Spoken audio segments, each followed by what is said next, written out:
बाप्पा, मला तुझी फार आठवण येते रे.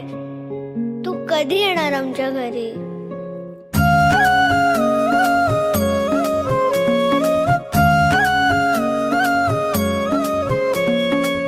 देवा तुझ्याच साठी उघडून दार, वाट पाहून झाली फार.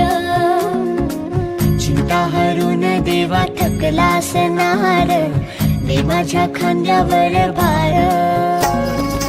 थोडा इथं टेकून जा, घास खाऊन माझ्या हातातला.